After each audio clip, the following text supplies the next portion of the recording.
Salut à tous, j'espère que vous allez bien. On va revenir une fois de plus sur cette fabuleuse et bluffante machine qu'est la PC Engine CD-ROM et de son portage de World Heroes 2, et on voit ça tout de suite après le générique.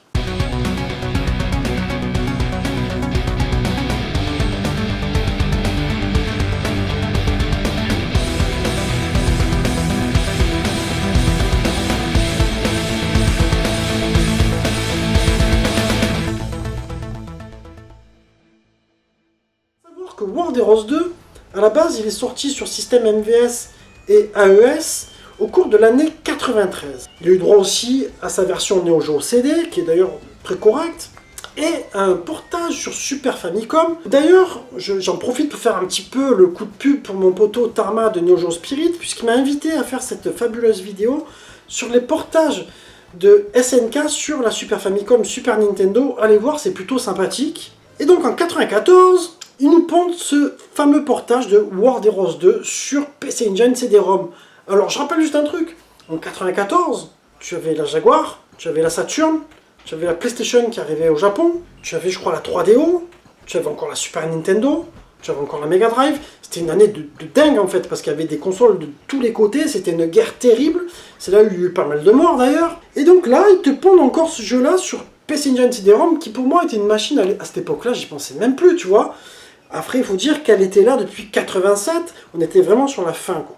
Je me suis dit, tiens, on va tester un petit peu ce portage de World Heroes 2, voir ce qu'il vaut, puisque j'avais déjà été agréablement surpris de Fatal Fury Special. Et là, pareil, je me dis, putain, mais le jeu, franchement, déjà, tu retrouves ton intro, tu vois, c'est beau, ils ont gardé l'intro avec un joli son CD. Tu retrouves aussi le mode Deathmatch, il n'y a rien qui a été enlevé, ou tu vois, ça aurait pu, je préfère le signaler. Et du coup, une version assez bluffante. Mais ce que je vais te proposer, c'est de passer directement au test. Graphiquement, c'est très réussi. On se rapproche énormément de la version arcade. Il me semble qu'il y a très peu de compromis. Je ne crois pas avoir vu des choses en moins sur les décors. Peut-être quelques petites choses. C'est possible. Parce que le jeu, je ne le connais pas par cœur. Tu vois, le World Heroes 2, c'est un jeu que j'aime bien. Mais c'est pas le jeu que je connais comme un Fatal Fury ou comme un King of Fighters.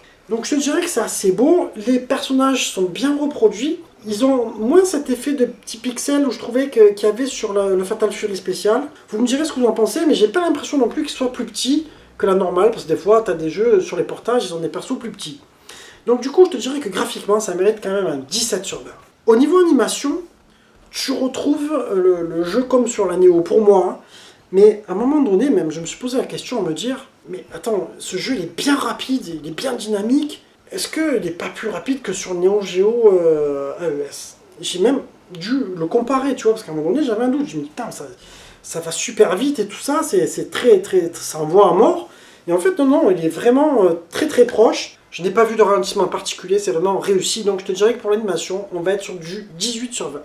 Au niveau gameplay, là, c'est sûr que tu vas pas jouer avec ton stick de la Neo Geo. Tu as ta manette PC Engine, ou si tu joues en émulation avec la PS Mini, ça marche très, très bien. Tu retrouveras la raideur un petit peu des World Heroes, mais en même temps, World Heroes, c'est un petit peu un Street Fighter un peu simplifié, moi, tu vois, dans ma tête. Au niveau maniabilité, c'est un petit peu le même genre. C'est-à-dire que tu as un bouton de pied, un bouton de poing, un bouton de shop.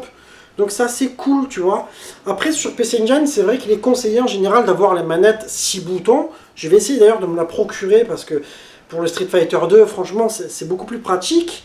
Du coup, je te dirais qu'au niveau gameplay, jouabilité, tu retrouves vraiment une très bonne expérience. Donc tu seras sur du 17 sur 20. Au niveau mix sonore, eh ben, là c'est un petit peu pareil, j'ai l'impression, moi, que le Fatal Fury spécial. C'est-à-dire que tu vas retrouver un petit peu des bruitages de la console elle-même, tu vois, de ses capacités à elle. C'est-à-dire qu'elle ne va pas forcément profiter du CD, tu vois. Tu as cette espèce de son cartouche au niveau des frappes, au niveau de tout ça, au niveau des voix digites. Par contre, au niveau des musiques CD, bon voilà, franchement, elles sont excellentes. Moi, j'ai l'impression que c'est assez proche de la version Neo Geo CD. Après, je connais pas assez bien les musiques encore en tête pour comparer, pour dire, ouais, est-ce que les thèmes, ils ont été modifiés, est-ce qu'il y a des instrumentations un petit peu différentes, mais ça passe super bien. Donc, dans l'ensemble, on a un mix sonore, voilà, qui va passer bien. C'est sûr que c'est là où tu fais la différence. C'est un peu comme les portages Super Nintendo, Mega Drive, etc., des autres jeux SNK. Donc, je dirais qu'on va être sur un 16 sur 20 pour le mix sonore. Au niveau durée de vie, tu vas retrouver un petit peu la même difficulté que la Neo Geo. Ce jeu, de toute façon, ils ont toujours été durs, les World Heroes, moi je trouve, personnellement. Il n'y a que le 1 que je trouve que tu peux finir facilement, j'en ai déjà parlé. Mais c'est aussi très agréable de redécouvrir ce jeu-là au travers d'une autre machine, Après, c'est vrai que voilà, c'est une question de goût. Si tu as envie de jouer sur PC Engine parce que tu aimes cette qualité sonore CD, vas-y. Si tu as envie de jouer sur AES. Donc je resterai sur une note générale en fait de tous les War Heroes. Si tu kiffes, ça sera du 17 sur 20, tu vois.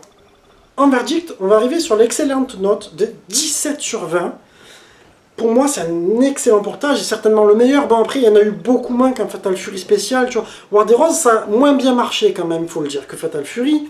Mais pour moi, il est meilleur que la version Super Famicom. Après, bon voilà, il te reste la version Neo CD ou la version AES, qui sont pas mal du tout.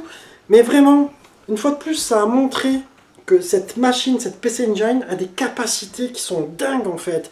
Et je pense que si elle avait été un peu plus vendue, ils auraient pu aller encore plus loin, ils auraient pu tenir encore quelques années peut-être, avec le versus fighting, et surtout l'évolution, tu vois, la possibilité d'évolution de cette machine grâce à l'arcade card, etc., où tu pourrais ajouter de la RAM. Du coup, c'est vrai que c'est un peu dommage, parce que on se rend compte que c'est une machine qui méritait beaucoup plus que ça, et qui t'a fait quand même des portages de jeux 16 bits excellents, et qui peuvent rivaliser largement avec la Mega Drive et la Super Nintendo. Enfin voilà, ce sera ma conclusion. J'espère que cette vidéo-là vous aura plu. Je vous embrasse tous et je vous dis à très bientôt les amis. Ciao ciao.